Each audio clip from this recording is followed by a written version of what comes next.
babalik sa kanila ang ginawa nila sa'yo. Kung may ginawa silang masama, kung may ginawa silang hindi mo gusto at grabe ang naging epekto sa'yo at nadamay ang ibang tao, hindi iisa ang araw. Babaliktad at babaliktad ang oras na ginawa nila sa'yo. Ang mga araw na hindi ka makatulog, babalik yan sa kanila. Kaya mga ginagawa nila, huwag pansinin at mag-move on. Lagi kong sinasabi na huwag gaganti. Huwag gagawa ng isang bagay na baka bumalik din sa'yo. Huwag susuklian ng masama, ng kasamaan din. Baka kasi hindi mo makontrol ang sarili mo at baka may masaktan ka din nang hindi mo sinasadya. Minsan ang akala nila kapag nanahimik tayo, akala nila mahina ka. Akala nila tinatanggap mo ang pagiging api mo. Hindi. Hinahayaan mo lang ang dapat mangyari.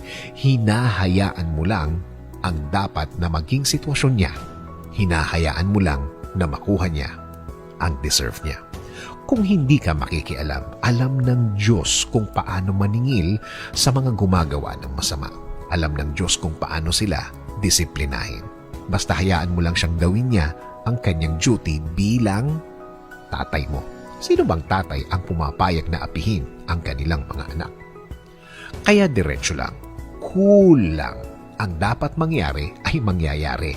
Yan ang pinakaganti mo. Matutong mag-move on palagi. Mahirap, pero pwede.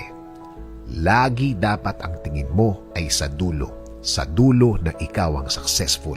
Dahil pinili mo ang magpakakalma sa sitwasyong dapat galit ka, pero wala kang pakialam at nagtrabaho ka lang ng tuloy-tuloy. Let us pray. Panginoon, lagi mo kaming ingatan. Lagi mo kaming protektahan. Lagi mo kaming ilayo sa mga taong walang alam gawin kundi ang manakit ng kapwa nila. Mag-isip ng masama sa kapwa nila.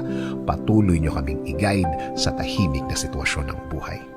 Itinataas po namin ang lahat ng sakit, lahat ng pasakit, lahat ng mga umiiyak kaming mga gabi. Palitan niyo po ito ng isang payapang puso at payapang buhay.